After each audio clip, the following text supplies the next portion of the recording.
Bad news, Salvatore. We forgot to bring the balloon. So? See any cops around?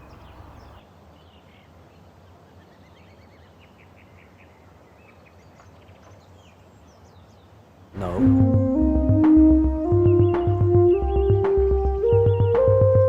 Salvatore Ganacci.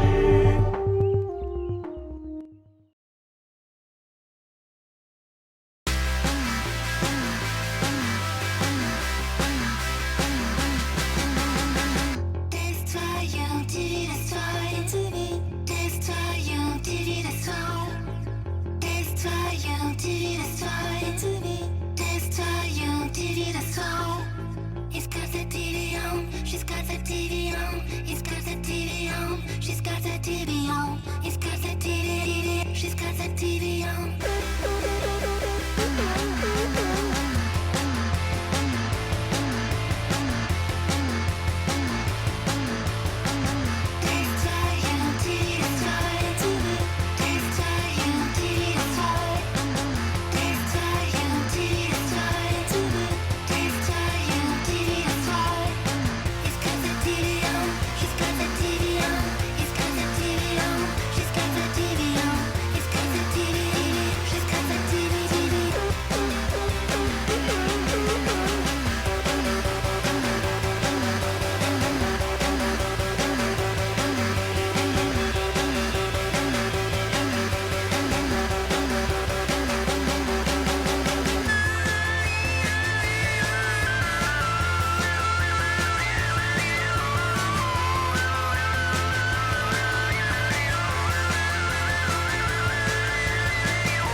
A couple of points, man.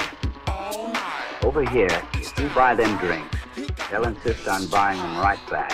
So you want to watch and not offer them expensive drinks they can't afford to return. And look, we're not trying to show you the perfect way to behave in a pub. We're only trying to point out that some of these people are a little more reserved than some of us. So if you take it easy a little bit just at the beginning, give them a little time, let them finish what they're doing, you'll make some damn good friends. Maybe if you play your cards right, you'll be invited to supper, like I was. Now, among their precious possessions are pieces of bombs that nearly did them in. They take a kind of grim pride in holding on to them.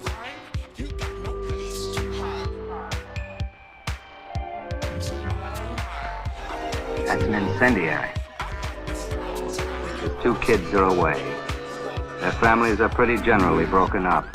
The son is a rear gunner in a Lancaster bomber. He's done 21 raids. The daughter's in the WAF. She's third from the left. These are proud people, and they don't like to tell you the things they're short of, like tablecloths, which are nearly impossible to replace, and their food, which is so severely rationed. So that when a visitor comes, they're apt to place on the table what's got to last them all the week. Interested in fishing? Yeah, there's a lovely reel. Catch a whale with it. This rationing is something that you ought to know about. You know how it is back home, or was. Your host looked on it as a compliment the more you ate. Well, here you have to watch out because things are so short. All right, and you come up to the table. And it's especially tough when one or two people live alone like Bill and his wife. So, here's a little lesson for you on how not to behave when invited out to supper in a British home. Don't grab a handful of tomatoes. They're rare luxuries. Go easy with the meat. They each only get 25 cents worth a week. You can eat it all in one gulp, but don't. And butter, go slow with the butter. Very slow. 2 ounces a week plus 8 ounces of margarine is the lot. Green vegetables aren't so bad. And all the potatoes you want. Crockery is mighty scarce.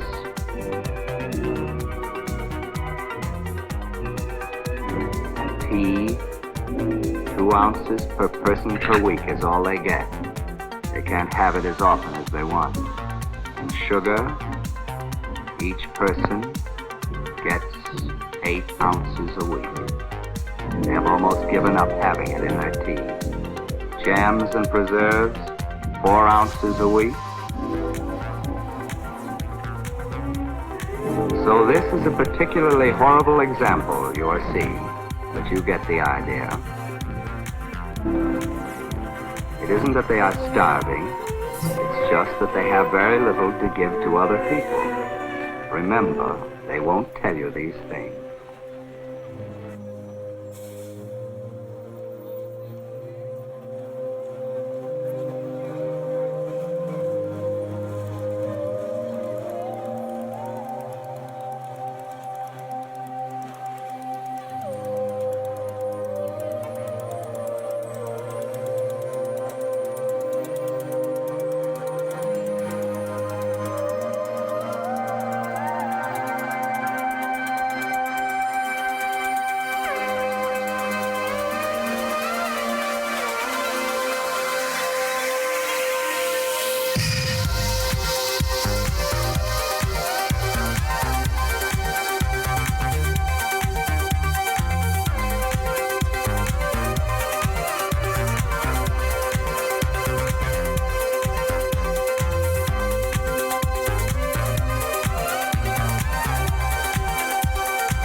Hundreds of people at an anti-lockdown protest stormed the steps of Germany's parliament building, the Reichstag. Das ist der Wahnsinn! In a group of COVID deniers and anti-vaxxers, fascists were waving the imperial German flag in place of the banned swastika.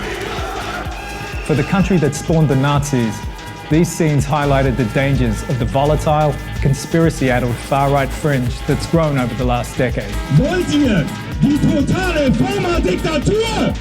From QAnon to the Reichsbürgers, a far-right group which sees itself at war with the state, conspiracy theories have got a hold on Germany. Am Ende gewinnen wir. Dankeschön. My name's Tim Hume and I cover the rise of the far right in Europe. It's a job that's taken me a lot to Germany for my reporting for Vice. These events in Berlin were incited by a woman called Tamara Kirschbaum, a leading figure in the country's thriving QAnon scene. Tamara called on the protesters to swarm the steps of the Reichstag. Und zeigt Präsident Trump, dass wir den Weltfrieden wollen. Whipping the crowd into a frenzy by saying Donald Trump was in Berlin and that, for some reason, this meant that their movement had won. In Germany, the American Q conspiracy theory has gained a huge following, more than in any non-English speaking country. This march in Berlin is mostly against coronavirus restrictions, but there are a lot of QAnon supporters here. QAnon wasn't the only far-right conspiracy theory movement at the Reichstag that day. So when QAnon arrived in Germany, it was also spread by people from the Reichsbürger movement. I mean, they share the same enemies, the democracy. Reichsbürger, or citizen of the Reich, is an umbrella term for a uniquely German strain of gun-hoarding, far-right conspiracy theorists. They say the modern German state is illegitimate, a puppet regime established by foreign occupying powers at the end of World War II to exploit the Germans. Its 19,000 hardcore followers, mostly middle-aged, male and white, believe that the pre-war German Empire, or Reich, still exists, and that they're its rightful representatives. Some declare their properties to be sovereign republics, issuing their own passports or currencies, and refusing to pay taxes. There are certainly some people who are disappointed and dissatisfied with their economic status, and they look for scapegoats, almost like a religious cult that sucks in and radicalizes. The belief that there's no official state comes often from a situation of poverty, or oppression by the government. They lose their job, have no perspective in their lives, and so they turn to the belief that they are not responsible for it. These days, one of the key figures in the scene is Nikolai Nerling, a former primary school teacher who was one of the protesters on the Reichstag steps that day. He's gained a large following online for his provocative videos documenting far-right protests and pushing his racist ideology. His gateway into the world of conspiracy theories have been YouTube videos about Sandy Hook, about 9/11, and then he kind of went down the rabbit hole. It led him to explicitly far-right conspiracy theories, and one's about German history. He's notorious for his constant provocations, including frequently questioning the history of the Holocaust. He's aligned himself with Holocaust deniers, and he once demonstrated with a sign reading, "The history of the Holocaust is a story full of lies." They use conspiracy theories because it's easier to spread hate through them. If you are openly racist, many people will object, but if it's like embedded in this conspiracy theory, then it's much harder, or more people are believing in it and using it. The European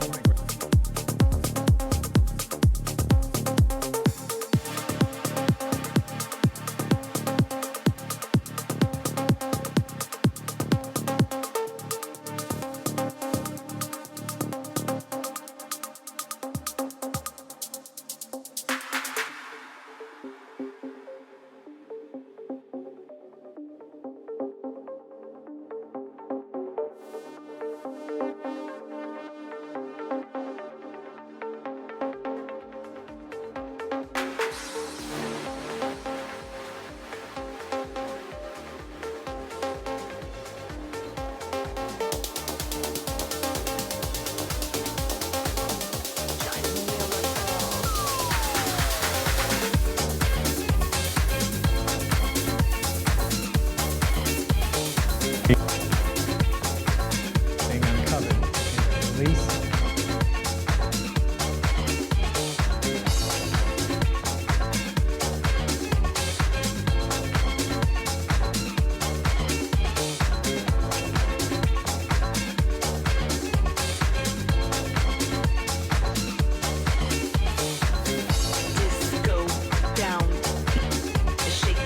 For the good against the evil conspiracy that currently allegedly going on. So this is what even motivates people from the military and also from police forces, single individuals, to identify themselves with this whole Reichsbürger ideology. In 2020, the pandemic and resulting lockdowns led to an explosion in conspiracy ideology. The pandemic has left people scared, shut in their homes with nothing to do, and turning to the internet for answers. It's unlike anything we've known before. People who consider themselves ordinary Germans are suddenly marching alongside right-wing extremists. We know that people who experience a lack of control are more likely to believe in conspiracy theories. They're looking for answers that science can't give yet, so they turn to focus on conspiracy theories and the myths.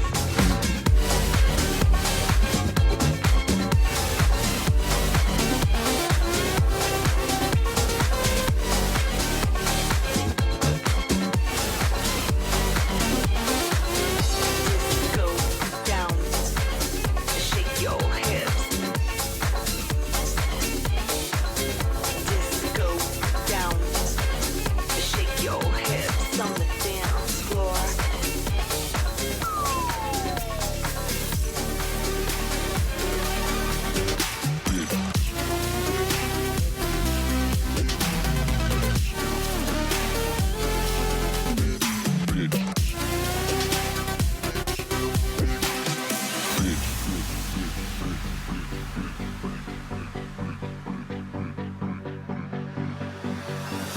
just like to call you my bitch. I just like to call you my bitch, bitch. I just like to call you my bitch. I just like to call you my bitch. I just like to call you my bitch. I just like to call you my bitch. I just like to call you my bitch.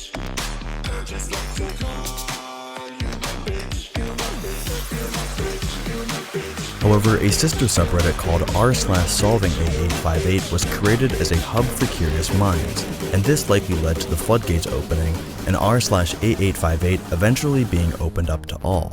Despite this huge wave of interest though, there were thousands of sequences to dig through, and to this day only a handful of them have ever been solved. What's more, the ones that have been decoded still leave us with more questions than answers.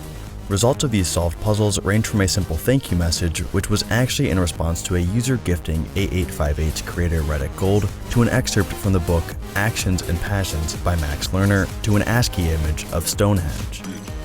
For years, the Solving A858 subreddit worked tirelessly to crack the codes given out by their mysterious creator without any interaction with him or her, aside from the ciphered encouragement or encoded messages of thanks. But then, all of a sudden, in August 2015, users noticed someone putting hexadecimal chains on the r/solving A8 subreddit that matched with the ones from the original r/A8 message board.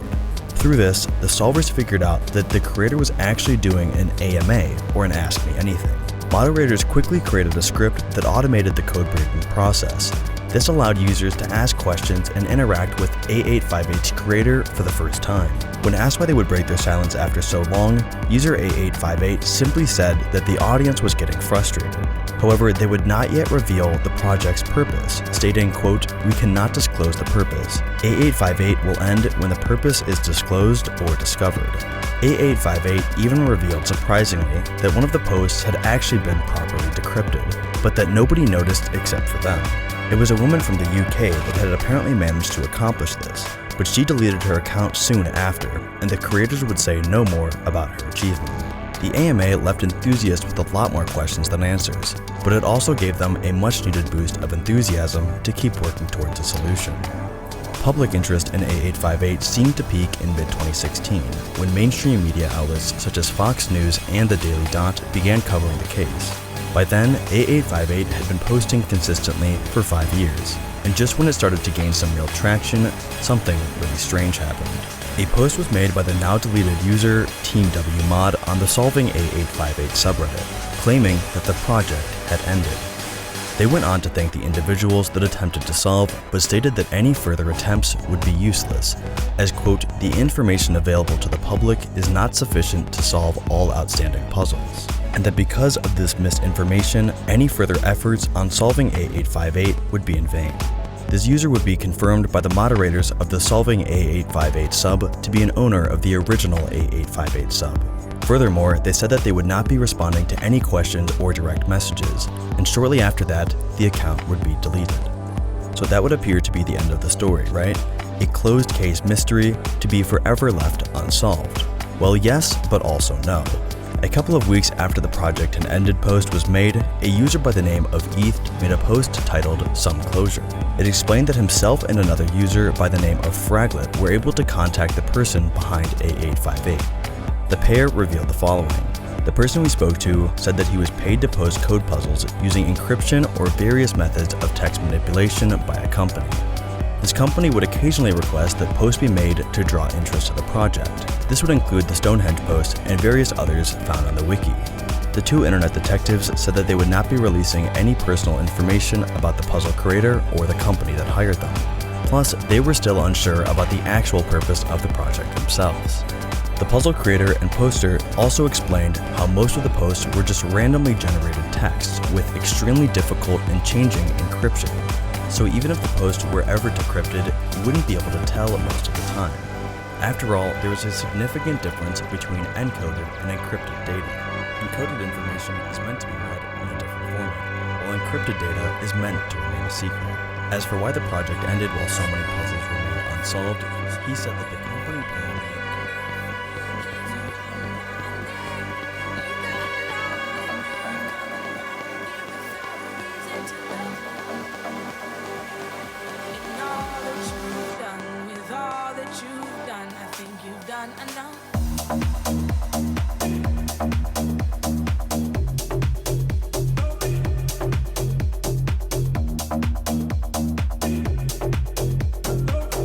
the biggest paradigm shifts in my thinking, and also for a lot of people I know, has been learning about Bayes' rule. It's a simple mathematical formula that basically tells you how you should think about evidence. In other words, when you learn new information about the world, or you make some new observation about the world, and that could be anything, a fact you read in a book, or you wake up and you observe that it's sunny outside, or you call your friend and she doesn't call you back. Any new observation, how should that change what you believe is true about the world? And it's not like I go around plugging numbers into this formula all day. It's more like having my brain steeped in Bayes has just qualitatively changed the way that I think on a daily basis. So how has Bayes' rule changed the way I think? Well, first of all, it's made me a lot more aware that my beliefs are grayscale. They're not black and white. I have some level of confidence in all of my beliefs between 0 and 100%.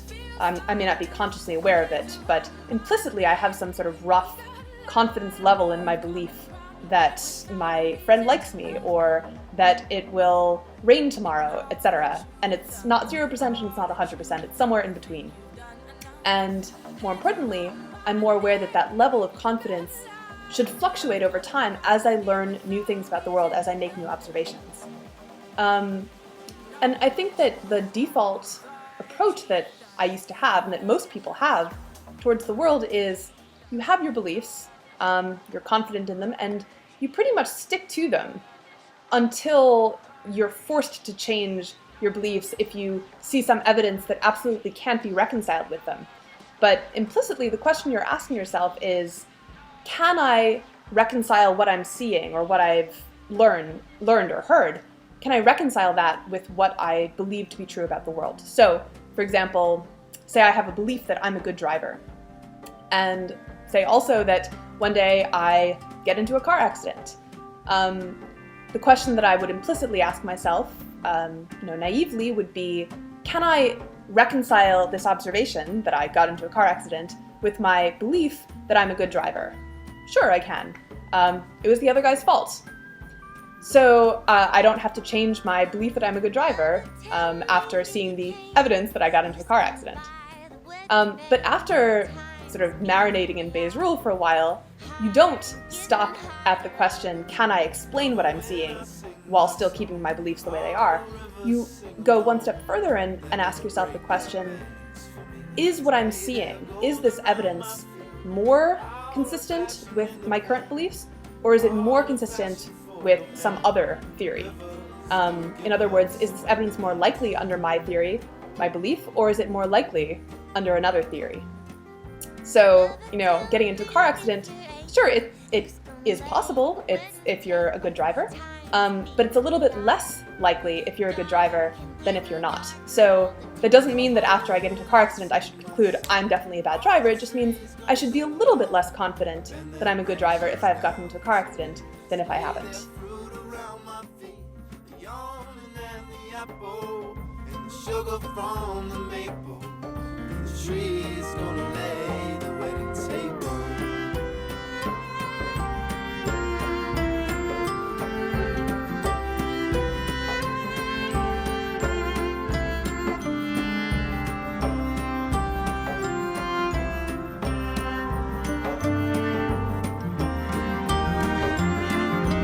Lover, tell me when we'll wed. Who's gonna make the wedding bed? Times being what they are, hard and getting harder all the time. Lover, when I sing my song, all the birds gonna sing along. And they'll come flying round to me to lay their feathers at my feet. And we'll lie down and lie down, a pillow neath our heads. Birds gonna make the wedding bed, and the tree's gonna lay the wedding table, and the river's gonna give us the wedding band.